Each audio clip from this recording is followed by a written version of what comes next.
At the end of her 3-year course, she had captured most of the top awards. और उसका जो 3 साल का कोर्स था उसके ख़त्म होते होते उसने बहुत सारे टॉप अवार्ड्स जीत लिए थे. And for all this, Evelyn won't accept any hint of heroic achievement. If you work hard and know where you are going, you will get there. तो ये कोई एवलिन कहती है मैंने कोई भी हेरोइक अचीवमेंट नहीं ली है. कहते हैं अगर तुम मेहनत करते हो तो तुम जानते हो कि तुम कहाँ जा रहे हो, तुम वो सफलता पा लोगे. ठीक है, जहाँ तुम जाना चाहते हो.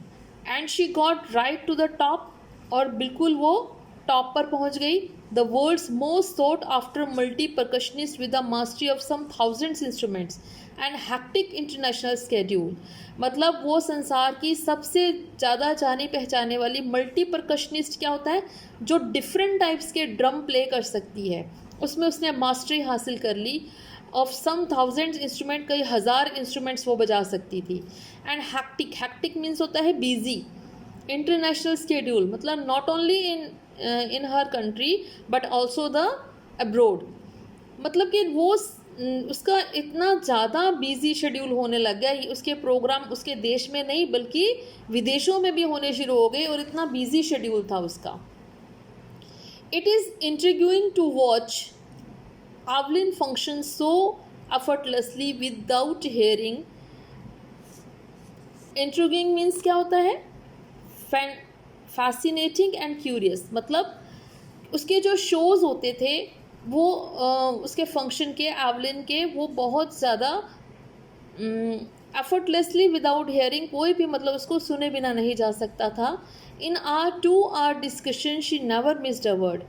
तो वो कहते हैं कि उसके जो 2 घंटे का हमने उसके साथ डिस्कशन किया, उसके साथ जो इंटरव्यू लिया, उसने एक भी वर्ड मिस नहीं किया. Man with bushy beards give me trouble, she laughed. और वो ये बोलती है कि वो वाले आदमी जिनकी की बुशी बियर्ड्स, जिनकी दाढ़ी मुझे जो है बहुत ज़्यादा होती है, वो मेरे लिए मुसीबत बन जाते हैं. It is not just watching the lips, it's the whole face. कहते खाली मैं लिप्स को पहचान कर ही लिप्स को देखकर ही नहीं पहचान पाती, बल्कि मुझे पूरा फेस देखना होता है. स्पेशली द आइज़, खास करके आँखें. She speaks flawlessly with the Scottish lilt. Lilt मतलब होता है लहजा. मतलब वो बहुत अच्छी तरह से स्कॉटिश बोलती थी. स्कॉटिश मतलब स्कॉटलैंड की लैंग्वेज होती है, क्योंकि लिल्ट मतलब वे ऑफ स्पीकिंग. स्कॉटिश क्योंकि वो स्कॉटलैंड की रहने वाली थी, इसलिए बहुत अच्छा बोलती थी. My speech is clear. कहते कि मेरा स्पीच क्लियर है, मेरी बातचीत बिल्कुल साफ़ है. Because I could hear till I was 11, क्योंकि मैं 11 साल तक सुन सकती थी. She says but that doesn't explain how she manage to learn French and master basic Japanese. लेकिन उसने ये नहीं बताया कि वो किस तरह उसने मैनेज किया, वो फ्रेंच कैसे सीखी और बेसिक जापनीज़ में उसने मास्टर कैसे बन गई. मतलब उसको जापनीज़ और फ्रेंच भी आती थी. As for music she explains it pours in through every part of my body. और संगीत के लिए वो कहते कि मेरे हर एक बॉडी पार्ट से निकलता है. It टिंगल्स in the skin. ये मेरी स्किन में टिंगल करता है. टिंगल मतलब क्या होता है, झंझनाहट. ठीक है. माई चीक बोन्स, मेरे गालों की हड्डियों में. And even in my hair, मेरे बालों में भी. When she plays the xylophone, कहते जब मैं जाइलोफोन वो बजाती है, she can sense the sound passing the stick into her finger tips. ठीक है. तो मतलब जैसे ही वो जाइलोफोन बजाती है तो जो वाइब्रेशंस है, जो साउंड है, वो स्टिक से होके उसके फिंगर के टिप्स यहाँ तक पहुँचती हैं. ओके, फिंगर टिप्स पे पहुँचती हैं. By leaning against the stick into her finger tips, she can sense the sound passing up the stick into her fingertips. By leaning against the drum, she can feel the resonance flowing into her body. और जब वो लीन करती है drum के ऊपर, जब वो थोड़ी झुक के ड्रम प्ले करती हैं, तो ऐसा लगता है जैसे उसके बॉडी पार्ट में ही संगीत फ्लो कर रहा है. ऑन अ वुडन प्लेटफॉर्म, जब वो वुडन प्लेटफॉर्म पर, लकड़ी के बने हुए प्लेटफॉर्म पर वो शी रिमूव्स हर शूज़, अपने शूज़ उतार देती हैं. So that the vibrations pass through her bare feet and upper legs, ताकि जो वाइब्रेशंस हैं उसके बेयर फीट से, बेयर फीट मतलब नंगे पाँव से उसकी टांगों तक पहुंच सके. मतलब वो बता सके कि क्या हो रहा है.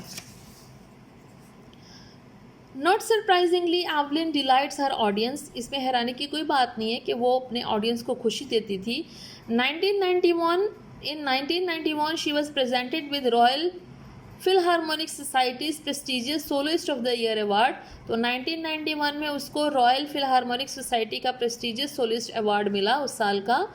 Says master percussionist James blade, तो मास्टर जो थे जेम्स ब्लेड एक परकशनिस्ट थे, वो कहते हैं गॉड में हैव टेकन है हेयरिंग, भगवान ने उसकी सुनने की शक्ति ले ली लेकिन बदले में उसको कुछ एक्स्ट्रा ऑर्डिनरी दे दिया। व्हाट वी हियर, हम जो सुनते हैं वो महसूस करती है और बहुत गहराई से महसूस करती है, इस तरह वो म्यूज़िक को बहुत ब्यूटीफुली एक्सप्रेस कर सकती है, ऐसा जेम्स ब्लेड्स ने कहा था। Evelyn confess that she is something of a workaholic, Evelyn ने कहा कि वो वर्कोहॉलिक है। वर्कोहॉलिक मतलब क्या होता है? A person who finds it difficult to stop working, ऐसा व्यक्ति जो बहुत मुश्किल होता है जिसके लिए काम बंद करना। यानी वो कहती है कि मैं वर्कोहॉलिक हूँ, मैं काम करती हूँ। I have just go to work often harder than classical musicians, तो वो कहती है कि मैं जस्ट काम करती हूँ, ये क्लासिकल म्यूज़िक से थोड़ा सा हार्ड है, बट द रिवार्ड्स आर एनर्मस, लेकिन जो इसका इनाम होता है, पुरस्कार होता है, बहुत बड़ा होता है। Apart from the regular concerts के अलावा एवलिन ऑल्सो गिव्स कॉन्सर्ट्स इन प्रिजन्स, तो उसने म्यूज़िक प्रोग्राम किए प्रिजन्स में, यानी जेलों में भी किए, हॉस्पिटल्स में भी किए। She also gives higher priority to classes for young musicians, और वो ज़्यादातर प्राथमिकता देती थी किनको? जो नए नए म्यूज़िक सीखने वाले होते थे उनको। An Richlin of the Beethoven fund for deaf children, तो जो एन रिचलिन है, बिथोवन फंड जो बहरे बच्चों के लिए था, वो कहते हैं कि she is a shining inspiration for deaf children, वो सुनहरी जो है चमकती हुई प्रेरणा है बहरे बच्चों के लिए। They see that there is nowhere that they can not go, वो उसको देख के ये कहते हैं कि ऐसी कोई जगह नहीं है जहाँ पर वो जा नहीं सकते। Evelyn Glennie has already accomplished more than most people twice her age, तो एवलिन ग्लेनी ने वो सब कुछ प्राप्त कर लिया था जो उसके दुगनी उम्र के जो व्यक्ति होते हैं वो प्राप्त करते हैं, तो उसने पहले ही प्राप्त कर लिया था। She has brought percussion to the front of the orchestra and demonstrated that it can be very moving. She has given inspiration to those who are handicapped, तो वो जो मतलब ड्रम प्ले करती थी सबसे सामने ऑर्केस्ट्रा में और प्रदर्शन करती थी अपनी कला का, और उसने प्रेरणा दी थी उन सभी हैंडीकैप्ड को, पीपल को, हु लुक टू हर, जो उसको देखते थे, एंड से, और कहते हैं if she can do it, अगर वो ये कर सकती है, आई कैन, तो मैं भी कर सकता हूँ। And not the least she has given enormous pleasure to millions, और इतना ही नहीं बल्कि उसने बहुत ज़्यादा खुशी मिलियंस लोगों को दी है। क्लियर? आपको ये लेसन अच्छी तरह समझ आ गया? ओके।